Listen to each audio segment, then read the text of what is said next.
Hi guys, welcome back. TXC tells all. We have a good live. Well, all of our lives are pretty good, but today's live we're gonna have a special guest on here who's gonna talk to us about student loan forgiveness and somebody that actually got it forgiven.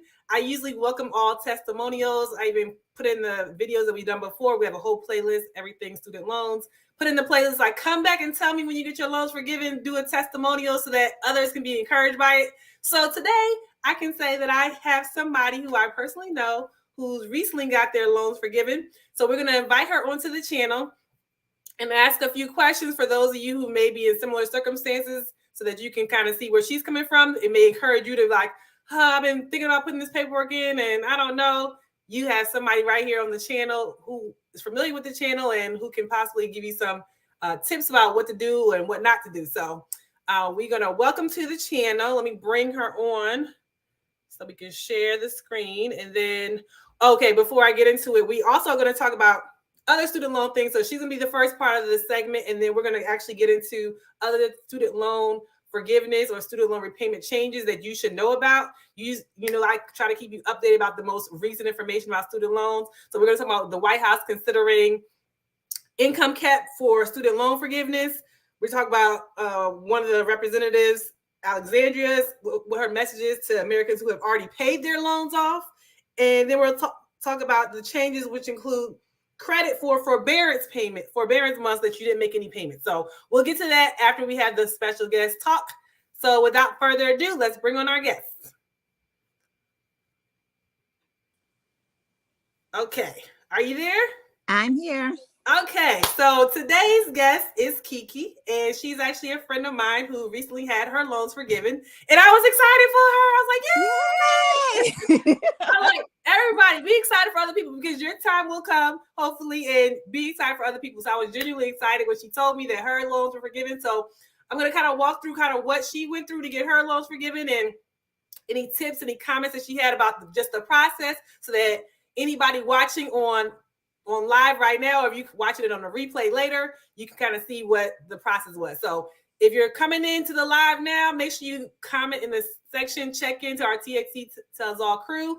But we're going to kind of get into the questions right now. So are you ready, Kiki? I'm ready. Let's go. All right. So first things first, how did you get your student loans in general? Because I know people have gotten them from different ways. Where did most of your student loans come from? Well, I had undergrad loans and I had law school loans, but the bulk of my loans were from law school. My undergrad loans were like, maybe about 20% of my overall loan balance. Okay, so graduate school. Okay, so that's important because we usually kind of, when I'm even talking to other people, I'm like, when they're saying they got to go get some student loans to finance their education, I usually tell them like, well, if you know you're going to go to graduate school, I wouldn't spend a lot of money on undergrad because you will run up a high bill spending money on private undergrad and going to, like you said, law school or medical school or graduate school for master's. So kind of keep that in mind. So most of yours came from graduate school. You kind of knew you were going to go to graduate school. So most of it is from your graduate education. Okay. Correct. And so how long have you been paying on these student loans? Well, I was in forbearance maybe the first 2 or 3 years out of law school because I was a clerk. So, make that much money. So I was like, and also too, I was just now, newly into the job market. So I was trying to trying to navigate everything. So I was in forbearance for about the first 2, maybe 2.5 years, 3 years roughly. And then I started paying them. So I've been paying them for about maybe 13, 14 years. Okay. All right. That's a good point to make. And we're going to dive into it more because you said that you were on forbearance when you got out of law school. And I did the same thing because I had this similar journey where I clerked. And when you get out of law school, if you guys are already law students now or, new attorneys, when you get out of law school, if you clerk, you're not going to be making a whole lot of money. But as we'll talk about it more in detail later, that there's some options available to you. But both you and I did the whole forbearance thing right out of law school. And I guess maybe I could go back in time. I would do something differently, but it's all a journey. It's all a journey. So you said for 13 years, considering the forbearance that you took right after you got out of law school. So 13 years. In general, if you were on the public service loan forgiveness plan for the whole time, it's supposed to be 120 payments. So that's 10 years. Mm-hmm. So we'll get that into detail later, but when you finally started paying, so you're through the public service loan forgiveness, that's how you got your loans forgiveness. Do you work for the government or a nonprofit employer? I work for the government. Okay. The U.S. government. So the U.S. government. So I mentioned before, if you guys follow us on Instagram, in order to qualify for the public service loan for government, it doesn't have to be the federal government. It could be a local government. So county, state, federal government, or a nonprofit, either a nonprofit that you work for, or a nonprofit that you started, that's your source of income. So either way, Kiki works for the government. So that's what her qualifier employee, her qualifying employer was.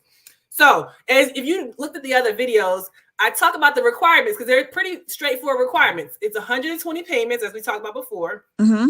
Working for an employer that's either federal government, a government or a nonprofit, and then being on a qualifying payment plan through a qualifying loan. So were you on an income-based repayment when you kind of applied for this, or how did that work out for you? Well, no. Initially, the program started in like 2007. That's when I first started working for the government. Okay. I thought I was going to do the program. However, they wanted me to pay. They wanted me to do the income-based repayment plan, but to do that, it would have put me in a financial bind because they wanted me to pay way more than I was paying under at that time, my current consolidation plan. Oh, and honestly, if I paid what they wanted me to pay, I would have just paid off my loans myself because my loans weren't astronomical. So in 10 years, if they want me to pay like maybe like $1,200, say $1,200. Okay. In 10 years, my loans would have been paid off and then some. Okay. So it didn't make sense for me to do it.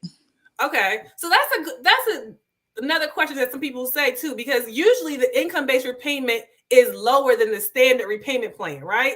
But in some people's cases, that may not be true. So that's interesting that you weren't on the income-based repayment, but still ended up finding your way to this new program. So did you have regular loans that were already under the program, or did you have to consolidate? No. Okay. When you say consolidate, my loans from undergrad and law school were consolidated when I while I was still in law school, I consolidated with a different program. Okay. It was a company called AES, American Education Services. Okay. So I basically, because I had, I had different types of loans, all federal, but they were different types. So I had them consolidated into one payment because at the time it was just easier. And then it lowered my monthly payment to go through the program that I went through. So when you say consolidated, I consolidated through that program. Okay. But then when I wanted to do, when they brought about the temporary public service loan, I had to reconsolidate into the federal direct program. Okay. Okay. Okay, go ahead. Sorry. So I had to basically transfer from one consolidation program to the federal consolidation program in order to qualify for the benefit, for the forgiveness. Okay. And you kind of touched on it when you were just answering.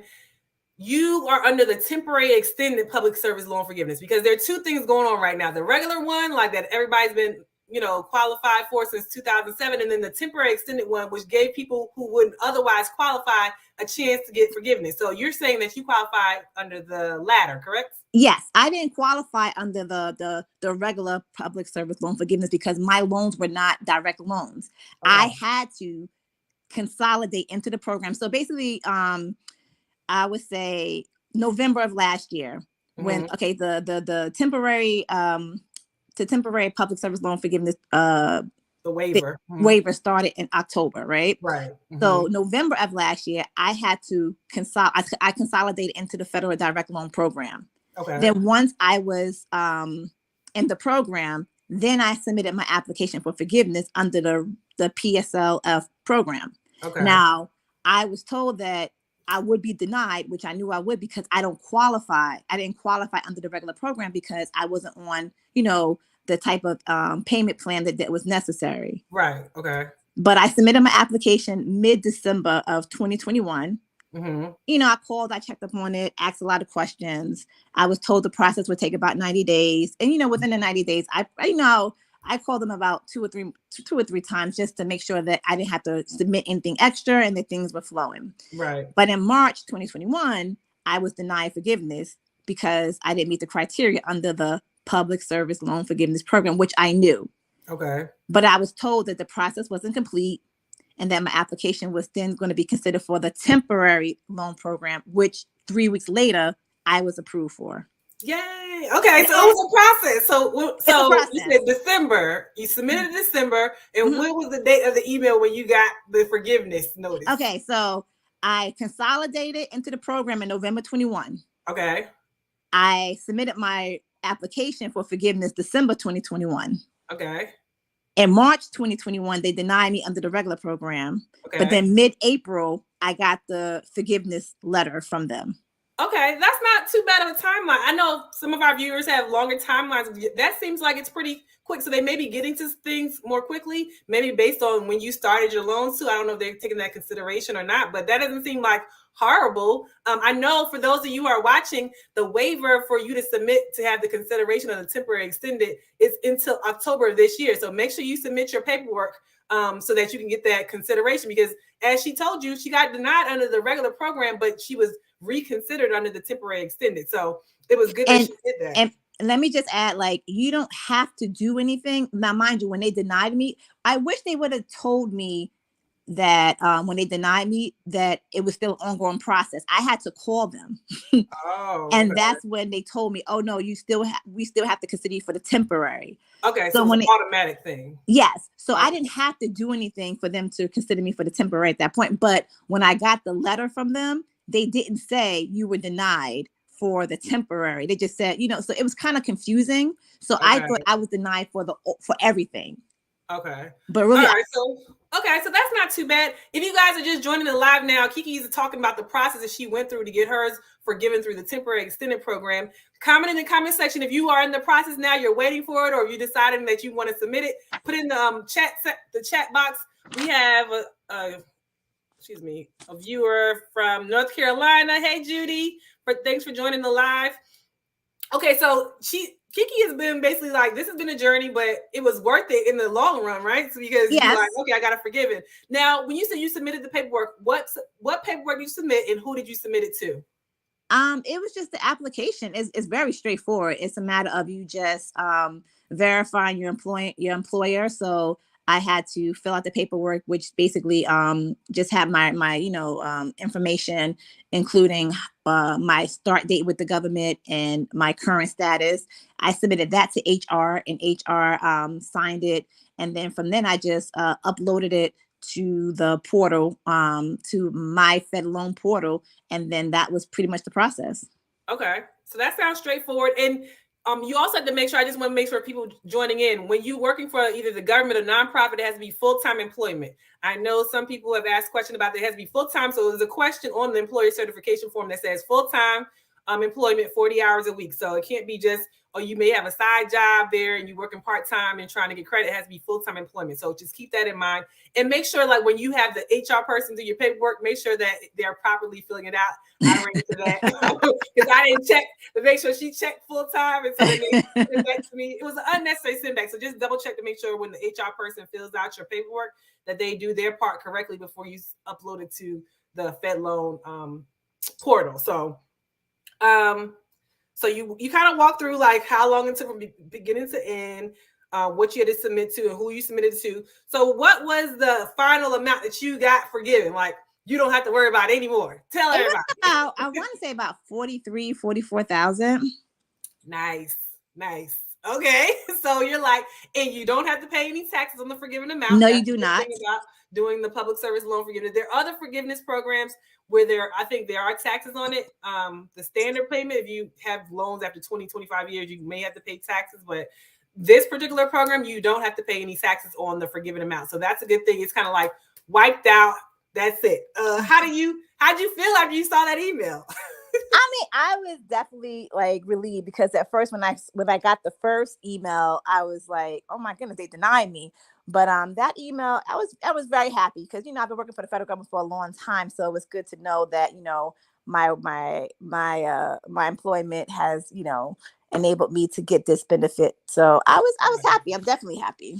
Right, that's good. And Judy says, congratulations, Kiki. I have a friend who's a lawyer. Her name is Kiki. She said, what about breaks in employment? Can people still qualify if they don't work for the government public interest for some of the time? Yeah, it's just a matter of how many the months add up. So if you have a break, then you obviously wouldn't get credit for those breaks. But whenever you start back again to the government, then that's when the clock starts again. So breaks doesn't disqualify you as long as when you're applying, you're actually still working for the government. So thanks for that question, though, because I know a lot of people may have that question, or they've gone and moved to different employers. Did you go into the government with that in mind, thinking like, oh, I'll get my loans forgiven? Or was this kind of like cherry on top, like you were going to go the government route anyway, and this is like helpful? I was going to go to government route anyway. And like I said, when I first started with the government, the program had just started. I started October of 2007. The program started October 2007. Wow. So, okay. So so at that time, no one had gotten their loans forgiven anyway, in, right. years. So the first class of graduates would have happened in 2017. So I didn't go into it thinking that I was going to get my loans forgiven. I was, I've always knew, even when I started law school, that I was going to get into public service. So working for the federal government was always the goal. Okay. Well, that's good. So I know Kiki has somewhere to go. I want to make sure if you have any questions, drop them in the chat section before she signs off. But before I'll check the chat section in a section. You have any advice or any comments about the whole student loan program? Do you have any advice to people that are like on the fence, like, should I submit it? Or like, I don't feel like going through the process, like anything that you want to share with anybody about it? I would say just get your paperwork in. The process really isn't that bad. All you have to do is just fill out like one sheet of paper and then have like HR sign it and then, upload it. It's not hard at all. But I would say get your paperwork in, and also to ask questions. I call MyFed and Student Aid a lot. Just asking questions. Initially I did. But just before I consolidated, I asked because I didn't want to consolidate into the program and didn't qualify. Right. Because then that would have put me in a bind. But ask questions because everybody's situation is different. Like everyone has people have different loans. So just ask questions and be patient when calling. Because there were times when I was on hold for like 2 hours. But I want to get my questions answered, so I just waited. So just be patient, ask questions, and then just get your paperwork in. Okay. Judy has a question. What does Kiki do for the government? Sorry, I joined in a little late. I'm an attorney. She's an attorney. Okay. And Vivian Robinson O'Neill. I was also excited about forgiving being a disabled senior with no tax pay. So yeah, we have somebody else who out there is forgiven. Nice. So yeah, so that's good. We're gonna get into some more talking about student loans, but we wanted to bring Kiki on first. She's our special guest of the hour, so we're gonna let her go. But thank you, Kiki, for joining us and sharing your testimonial about how to do it. Hopefully, it was helpful to those who were watching. Because this is by far the most popular topic on our playlist. We have a lot of playlists on TXC Tells All, but right now everything student loans is our bread and butter.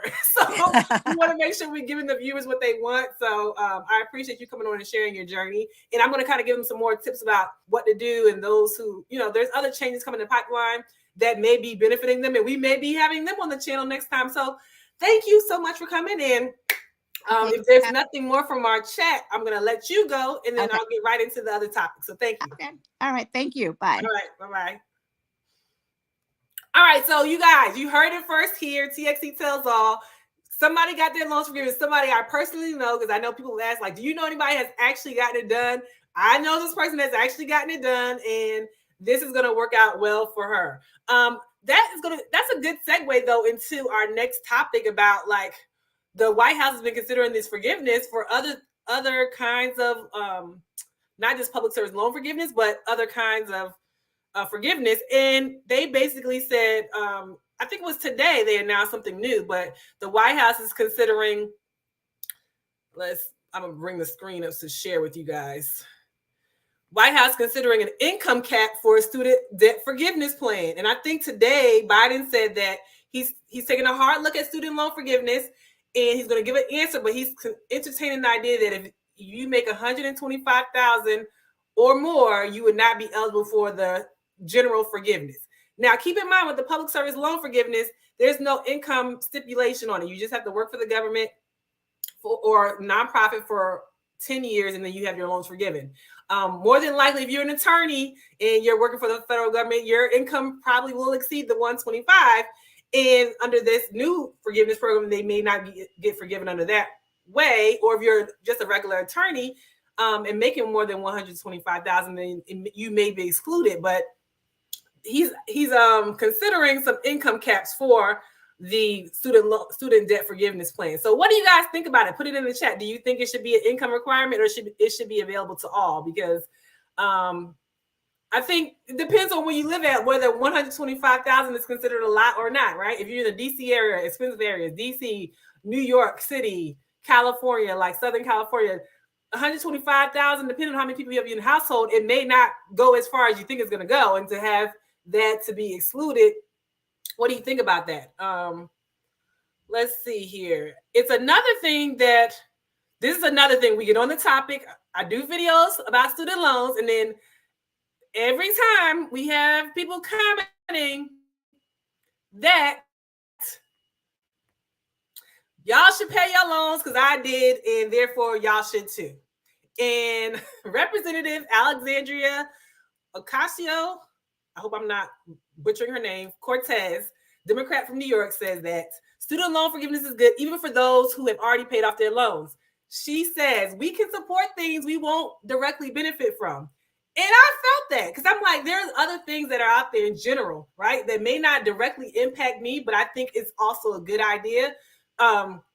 Healthcare, like I have good healthcare, but having it available to other people who don't have it, yes, okay, I have it, so it doesn't necessarily directly impact me, but it will help somebody else. Why wouldn't I support the idea? So for all those people that always come on my videos and comment that you should just pay it back because I paid back mine, this is for y'all, okay? All right. So I wanted to share that too. Let's see. We have everyone wants to know about loans and freedoms. Hope you get a lot of views. Thanks, Judy.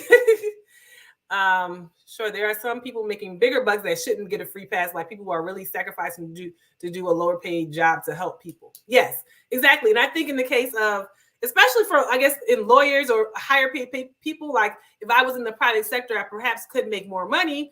I actually chose to work in public sector.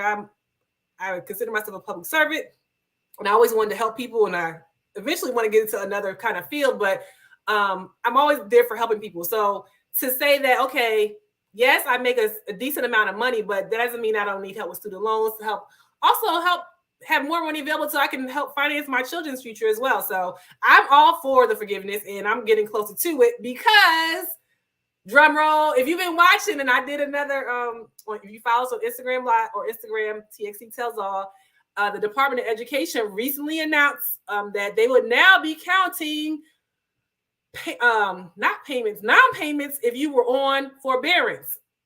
So if you are late to this live stream, Kiki talked about when she got out of law school, she worked for a judge, she did a judicial clerkship, and she didn't pay. She was on forbearance for 2.5 years, so she didn't pay her loans.